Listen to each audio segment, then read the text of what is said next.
Hello student, आप लोग का फिर से स्वागत है आपके अपने चैनल वाणिज्य शिक्षण में।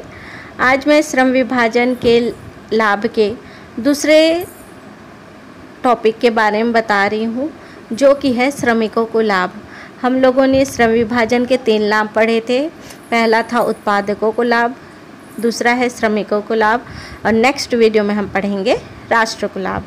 तो आज हम लोग पढ़ते हैं श्रमिकों को लाभ। शुरू करने से पहले हमेशा की तरह यही कहना चाहूँगी, जो वीडियो को नए देख रहे हैं वे वीडियो को लाइक और चैनल को सब्सक्राइब करना ना भूलें, ताकि वाणिज्य से संबंधित जानकारी आप लोगों तक कंटिन्यू पहुँचती रहे। श्रमिकों के लाभ में हम लोग पढ़ेंगे कुशलता में वृद्धि, गतिशीलता में वृद्धि, श्रम संगठनों का समय की बचत, प्रशिक्षण समय में कमी और छठवां है मानसिक एवं सांस्कृतिक विकास।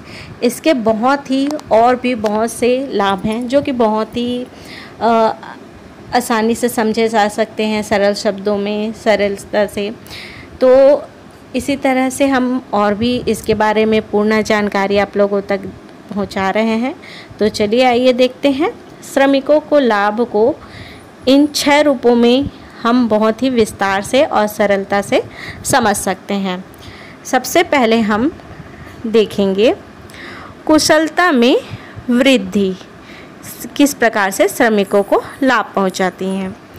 कार्य कुशलता में वृद्धि श्रम विभाजन में एक व्यक्ति एक ही कार्य की एक विधि को बार बार करता है, जिसमें वह काफ़ी निपुण हो जाता है, जिससे उसकी कार्य कुशलता और कार्य क्षमता में वृद्धि हो जाती है।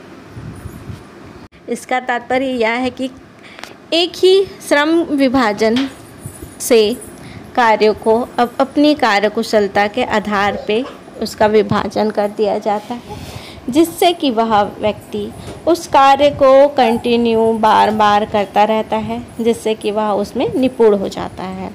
तो यह कार्यकुशलता में वह अपनी कार्यकुशलता और कार्य क्षमता में वृद्धि होती है। फिर है आपका दूसरा गतिशीलता में वृद्धि। श्रम विभाजन से मशीनों की सहायता से बड़े पैमाने पर उत्पादन किया जाता है, अतः श्रमिक एक विधि के साथ दूसरे विधि का कार्य बहुत आसानी से कम समय में सीख लेता है। इससे वह अन्य उद्योग में भी सरलता से जा सकता है।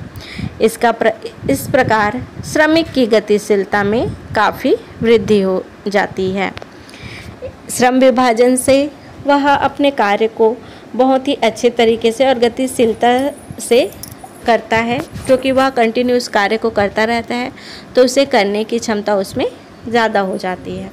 तो वह इसमें गतिशीलता में भी वृद्धि होती है और वह आसानी से एक उद्योग से दूसरे उद्योग की ओर जा सकता है। तीसरा है श्रम संगठनों का विकास। श्रम विभाजन में एक मिल या कारखानों में हजारों श्रमिक एक साथ कार्य करते हैं।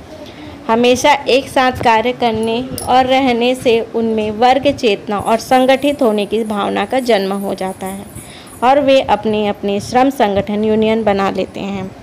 इसमें है श्रम विभाजन से वह अपने अपने कार्यों के अनुसार उनका श्रम विभाजन किया जाता है, जिससे कि उस वर्ग में काम करने वाले बहुत से लोग होते हैं, जिससे कि वे अपने संगठन का विकास करते हैं और वह एक यूनियन बना लेते हैं, क्योंकि श्रम विभाजन में एक साथ एक कार्य को बहुत लोग करते हैं, जिससे कि वह संगठन में अपना विकास कर लेते हैं।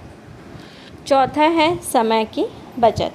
श्रम विभाजन में वस्तु के उत्पादन में पूर्ण तकनीकी ज्ञान का होना आवश्यक नहीं है, क्योंकि कई अलग अलग विभाग होते हैं और उनके प्रयोग में लाई जाने वाली मशीनें भी अलग अलग होती हैं।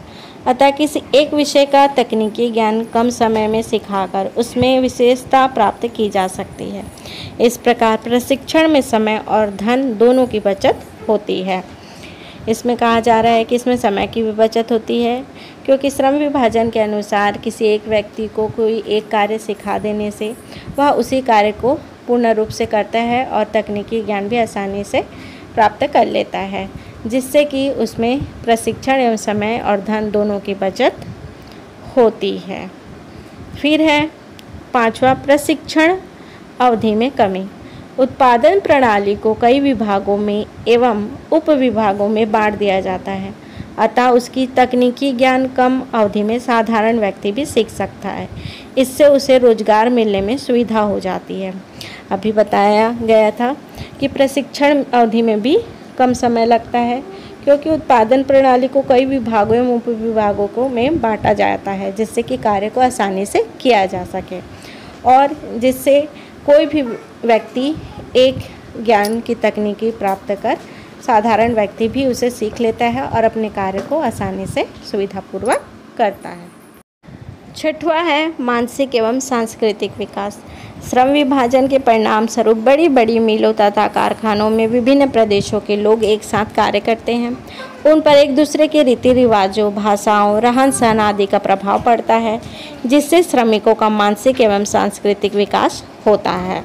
इसमें कहा जा रहा है कि श्रम विभाजन में बड़े बड़े कारखानों एवं मिलों में श्रमों का विभाजन कर दिया जाता है और उस कार्य को करने के लिए बहुत दूर दूर से लोग आते हैं, प्रदेशों से दूर लोग आते हैं, जिनके सारी रीति रिवाज, परंपराएं, भाषाएं सबकी अलग अलग होती हैं, लेकिन कार्य वो एक साथ करते हैं, जिससे कि उन्हें दूसरी भाषाओं का, रीति रिवाजों का ज्ञान और जानकारियाँ प्राप्त होती हैं। इससे व्यक्ति के मानसिक एवं सांस्कृतिक विकास होता है। तो इसी तरह से वाणिज्य से संबंधित जानकारियाँ प्राप्त करते रहें और वीडियो को लाइक और चैनल को सब्सक्राइब करना ना भूलें, ताकि वाणिज्य से संबंधित जानकारियाँ आप लोगों तक कंटिन्यू पहुँचती रहें। Thank you.